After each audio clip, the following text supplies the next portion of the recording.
হাতে মাত্র 3 মিনিট সময় শর্টসের টাইম টেবিল যেটা আছে। তো কিছু বিষয় তোমাদের সঙ্গে বলবো, যার জন্য আর ভিডিওস করলাম না, বিকজ সময় অনেকটা চলে যাবে, মেসেজগুলো ঠিকঠাক ডেলিভার করতে পারবো না। তো ওইটা ভালো, বেশ পড়ছিলাম। একটা বিষয় তোমাদেরকে বলার জন্য, অনেক স্কুলের রেজাল্ট বেরিয়েছে, 11-এর কেমন রেজাল্ট হলো অনেকে জানিয়েছে। তোমরাও যারা ভালো রেজাল্ট করেছো অবশ্যই কমেন্টস করে জানিও।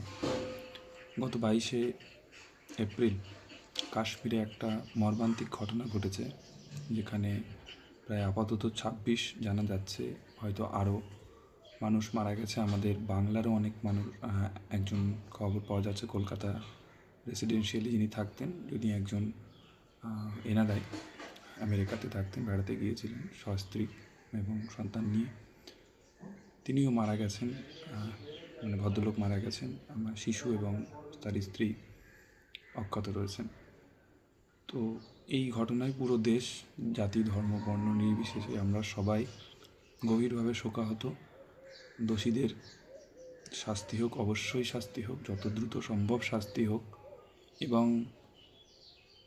গতবার যখন তোমাদের হয়তো মনে থাকবে যে আমাদের 42 জন সেনা জওয়ান, আমাদের ইন্ডিয়ান আর্মির ব্রেভ সোলজার্স মারা গেছিলো, এরকমই একটা ঘটনায়, এরকমই একটা জঙ্গি হানা, টেররিস্ট অ্যাটাক। আসলে কোথাও না কোথাও এগুলো দেখায় সিস্টেম ফেলিওর্স, এবং এইগুলো নিয়ে জঘন্য রাজনীতি হয়। বর্তমানে জঘন্য রাজনীতি যেমন হচ্ছে আমাদের পশ্চিমবঙ্গে, শিক্ষক শিক্ষিকাদের যে চাকরি চলে গিয়েছে, সেই চাকরি নিয়ে একবার কেউ ভাবছে না যে আমাদের শিক্ষা ব্যবস্থার উপরে কত বড় একটা আঘাত, কত বড় একটা ডিজাস্টার নেমে আসছে। সেই কথা নিয়ে কারোর কোনো মাথা ব্যথা নেই। বাদী সবাই একে অপরকে দোষ দিচ্ছে।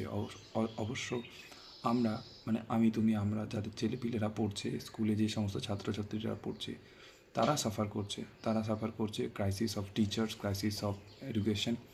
তাদের কথা কেউ বলছে না। ডাক্তাররা আন্দোলনে চলে যাচ্ছে, খুব আমরা তাদের সমব্যথী, পাশে থাকবো, অবশ্যই আছি। কিন্তু অনেক মানুষ মারা যাচ্ছে, অনেক মানুষ মারা গেছে অভয়াকাণ্ডের সময় আন্দোলনরত ডাক্তারদের জন্য। আমরা কি দোষ করেছিলাম? আমাদের কি দোষ? তো এই কথাগুলো খুব রাজনৈতিকভাবে সাধারণ মানুষ প্রতিবার রাজনৈতিক বলি হচ্ছে। সেটা আজকের এই কাশ্মীরের ঘটনায়, গতবারের সেনা হামলায়, অভয়া হত্যাকাণ্ড বলো, এই শিক্ষক দুর্নীতি থেকে শুরু করে সমস্ত যাবতীয় সব কিছুতে আমরা কিন্তু এইগুলো নিতে পারছি না। এগুলো ভাগ করে নেওয়া তোমাদের সঙ্গে নিলাম। অবশ্যই তোমরা জানিও তোমাদের মতামত। ভালো থেকো, অন্য ভিডিওতে দেখা হবে। টাটা।